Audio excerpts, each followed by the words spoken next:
que je disais... J'en ai marre. Je sais que je vais encore me taper des trucs comme ça. C'est ça qui est dingue. Parce que vous mettez en place une configuration qui est vraiment pas si nulle que ça dans l'idée et dans le monde humain, avec beaucoup de choses à préparer, cette espèce de nouvelle assimilation, tout ça, et vous faites de la merde. Je suis désolé de dire ça, mais vous faites tellement de la merde gaguesque qui essaye pas d'aller loin que ça en est saoulant. Ça en est saoulant. Waouh! J'espérais que ce soit un chouïa plus recherché que ça, qu'on appuie un tout petit peu quand même l'urgence de certains trucs, mais non. On est dans le monde humain et on fait des conneries. Voilà ce que c'est. Des situations à la con qui mènent nulle part, qui font rien progresser, qui sont évidemment du gros remplissage sans intérêt. Je veux dire, il y a un tout petit début de quelque chose qui se met en place dans le second, enfin, se met en place, se partage, dira-t-on, dans l'épisode, la deuxième partie de cet épisode, mais c'est que dalle, absolument que dalle. Et le reste du truc, c'est juste de la perte de temps.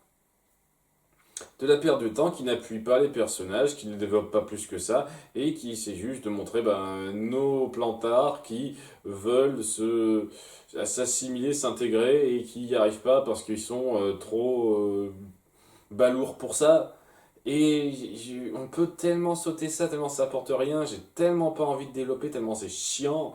Alors le premier morceau, ça commence sur Sprig, qui est une espèce de gros sans-gêne, tel qu'il l'a presque jamais été, j'ai envie de dire, mais bon, on doit insister sur ces conneries, donc voilà, il bouffe comme un porc, il se sert dans le frigo comme un blaireau, quoi, il emmerde le monde, et c'est là que Anne dit, comporte-toi mieux.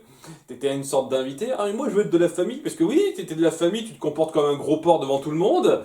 Je veux dire, même quand t'es en famille, tu te comportes un petit peu mieux que ça, connard. Mais bon, voilà quoi, il y a cette considération qu'il a du mal à avoir sur le fait qu'il veut être considéré comme de la famille par les parents d'Anne. Et il le vit tellement mal qu'il voudra insister là-dessus, et ce qui amènera des péripéties forcées, des circonstances où il fout des tonnes de trucs en l'air. C'est la devise de cette putain de famille, on fout tout en l'air. J'en ai marre, j'en ai tellement marre. Et rien, quoi. La seule chose que ça apportera à la fin, c'est que, la mère d'Anne le considéra comme un possible petit frère qu'il aurait, quoi. Et donc, se mettrait à le chamailler comme elle gronderait sa fille. Et donc, il est content, bien, on considère comme de la famille, hein. Ouais, c'est bien, c'est bien. On est obligé de passer par ces conneries pour que ça aille quelque part. Et je veux dire, je vous fais ça vite parce que j'en ai rien à foutre, j'en ai tellement rien à foutre. Voilà, quoi, il se barre là où travaille la mère d'Anne, donc ce resto thaï, ils sont moins consistants là-dessus, tandis que Anne dit à Hop Hop et Polly de faire des recherches pendant qu'elles sont parties, parce que il n'y a aucun moment donné sa mère qui s'est dit tiens, ce serait bien de la laisser faire des recherches dans son coin, parce que c'est un peu important ce qui se passe pour les ramener chez eux. Non, on s'en fout. Apparemment, on les laissait un petit peu gérer ça en gardant Anne comme aide à la cuisine. Et alors que Pop et Polly sont laissés seuls, ils se disent non, on va pas faire ces recherches, on va regarder une série à la con. C'est le gag, parce que on s'en fout royalement de l'urgence de la situation.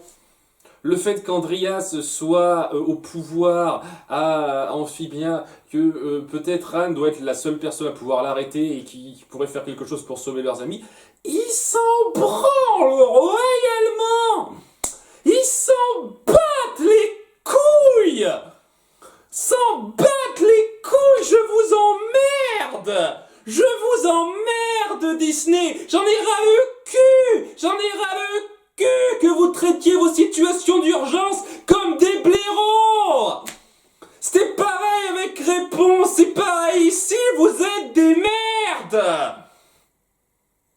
Vous voulez faire une série où vous balancez des tonnes d'aventures à la con qui mènent à rien et qui sont liées à que dalle. Ok, mettez pas en place une situation fil rouge incroyablement urgente et forcée comme ça alors. Bande de cons. Je vous emmerde. Je vous emmerde, j'en ai ras le cul de suivre des séries comme ça, putain. Pardon, c'est trop fort rien, mais on s'en fout. Si j'avais besoin de sortir ça. Oui, voilà, bon, donc on s'en fout de ça. Sprig donc se rend sur le lieu de travail, il veut se faire remarquer, il voit qu'il y a une sorte de concurrent qui veut œuvrer avec la mère d'Anne, mais elle est pas là pour, donc il se dit tiens, je vais le saboter pour qu'elle me voit bien, il foutra la merde, ce sera le bordel, il manquera de détruire le truc, ce sera sauver une extrémiste un tout petit peu, alors que Anne essaiera de s'immiscer un petit peu, et c'est là qu'elle se dira comment t'as osé nous mettre en danger, je comprends que tu veux être mieux vu, donc je te vois donc comme une sorte d'enfant qui est sous ma protection aussi, voilà. Il est contente, la vie est belle. Voilà, on s'en fout, je m'en fous royalement, j'en ai rien à branler quoi. L'épisode suivant, j'en ai autant rien à branler quoi, c'est les plantards qui sont posés depuis une semaine, et doigts de pied en éventail, on est servi, tout ça, et qui se rendent compte que maintenant, que ouais, ça fait un petit moment qu'ils sont là en fait, ils ont peur de passer pour des picassiettes, parce qu'ils ont connu ça un petit peu, quoi, le mec qui s'incruste, et qui reste, et qui profite, et puis c'est tout, quoi. Ils veulent pas passer pour des picassiettes, et donc ils essayent de se rendre utiles, et c'est là qu'il y a le chat d'Anne, Domino, qui a besoin d'aller chez le vétérinaire. Et personne n'est disponible, hein. Il y a Anne qui est amenée au dentiste, qui on le verra à la fin de l'épisode, lui donne des drogues pour soigner ses dents qui la font totalement halluciner, bien sûr. De quel cabinet de dentiste tu vas, merde. Ils se disent, tiens, les plantards, on va s'occuper du chat. On va l'amener chez le veto en votre nom, tout ça. Et rassurez-vous que pour essayer d'avoir une valeur. Et ça va être du gros délire sans intérêt, où le chat se laissera pas faire, où ils auront du mal à s'intégrer dans le bus, ils font tellement de conneries, le fait qu'ils n'arrivent pas à se faire remarquer, c'est un putain de miracle. Hein, ils vont chez le veto, ils posent des tonnes de questions à la con parce que ce sont des grenouilles. Le chat finit par s'échapper, c'est incroyable. Il se rend dans un resto où tout le monde est content de le voir gratter la nourriture alors qu'ils savent qu'un chat c'est pas forcément propre, mais bon, ils sont complètement cons. Et ils foutent une esclandre, ils foutent le bordel parce que c'est toujours pareil, ils foutent le bordel partout où ils se rendent, ces cons là. Et ils finissent par rattraper le chat avec Polly qui joue la pelote de laine, c'était un peu drôle ça. Alors qu'ils sont ramassé par le père d'Anne auprès duquel il s'excuse parce que voilà ils veulent pas passer pour des picassiettes et c'est là qu'il y a le seul échange joli de cet épisode, ce qui suffit clairement pas à le sauver, où il dit écoutez, vous avez veillé sur ma fille pendant 5 ans, vous l'avez nourrie, logée, vous ne me devez rien. Et ça, c'est beau. On essaye de jouer sur la considération des plantards et sur l'importance de ce qu'ils ont fait pour les parents d'Anne. Et donc, c'est joli ça. Voilà, on a un dialogue de 20 secondes qui est joli. Complètement gâché par le fait qu'ils réagissent excessivement et que c'est dégueulasse à voir, hein, parce qu'une fois de plus, on ne peut pas montrer ces personnages avoir des gueules un tant soit peu regardables pendant plus de 20 secondes. Non mais sérieusement, j'en parle pas encore des masses, mais punaise, vraiment, il y a énormément de moments où ils font des gueules. Putain. Il y a ce moment où il se dort la pilule au soleil au début de cet épisode. Hop hop, punaise, quoi. Ça donne presque la gerbe, ça aussi, quoi. Bref. En dépit de ces 20 secondes, c'est vraiment une grosse perte de temps gaguesque sans intérêt. Et ouais, à la fin, ça se termine sur Domino, la chatte, qui se lèche la chatte. Classy. J'emmerde cette saison 3 pour l'instant, vraiment. Vraiment, hein.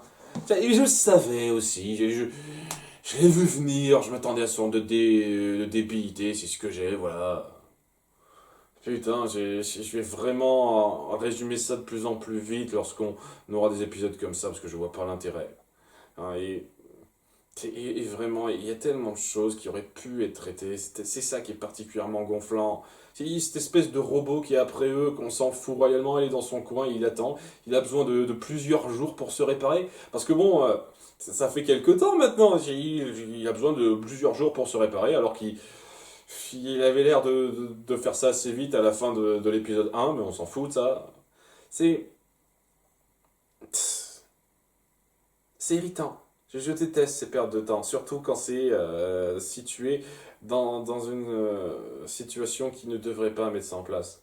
Et c'est de plus en plus récurrent chez Disney. J'ai envie de dire, je sais pas mal de séries actuelles, mais j'ai envie de dire, ouais, même dans She-Ra qui me pose problème, hein, j'ai un problème avec le ton, sincèrement, mais j'ai pas l'impression que ça aille jusqu'à se poser stupidement pour des conneries alors qu'il y a urgence. Ça fait des conneries alors qu'il y a urgence, mais en ayant un peu conscience de cette urgence. Ça traite l'urgence en conneries, mais ça traite l'urgence dans She-Ra. Là, l'urgence, on s'en bat les couilles, alors qu'elle est présente. C'était pareil dans Réponse, c'était pareil dans Star Butterfly. C'est c'est c'est- c'est ça le truc des séries Disney actuelles. Alors, regardez, on a des ambitions, on veut raconter quelque chose de fort, mais on veut quand même garder notre format épisodique où on raconte des petites conneries indépendantes les unes des autres. Donc, ouais, on va foutre ce fil rouge ambitieux dispersé entre 50 000 épisodes bouche-trou de merde. C'est ça? Bah, ok, j'en ai rien à foutre. C'est encore plus irritant que si c'était juste une série humoristique avec votre ton gaguesque. Parce qu'à ce moment-là, oui, je comprendrais que ça puisse attirer des gens. Dire, ah ouais, c'est drôle, j'aime bien ça, tant mieux, hein, c'est pas mon truc. Hein. C'est pas parce qu'on fait des références à la con, genre on fait une référence à Karen, c'est bien, waouh, c'est drôle, vous connaissez le phénomène Karen, c'est drôle. C'est pas parce qu'on fait des références à la con comme ça que tout d'un coup ça devient super drôle pour moi. Mais, ok, si ça vous fait rire, très bien. Mais c'est comme pour Star Butterfly, en pire, parce que vous traitez vos urgences, c'est que comme des merdes, quoi. J'ai horreur de ça, j'ai tellement horreur de ça. Ça rend le truc d'autant plus irritant que si c'était juste un épisode à la con comme ça. C'est encore pire que Star Butterfly parce que, au moins dans Star Butterfly, il y avait des périodes importantes de temps où tu sentais qu'il n'y avait pas une urgence précise. Je veux dire, la saison 1, par exemple, il n'y avait pas une urgence précise. À certains moments de la saison 2, il n'y avait pas des urgences précises. Donc, tu te dis, ok, ils se posent pour faire leurs conneries dans des scénarios débiles. Au moins, il n'y a pas de fil rouge important qui est lesté à cause de ça. Vous voyez, là, il y a un fil rouge important qui est lesté à cause de ça. Et putain, c'est saoulant. Vraiment saoulant. Ça va être une plaie. Cette première partie de saison 3 va être une plaie. Alors là, c'est totalement confirmé. À bientôt pour l'épisode 4. Bye.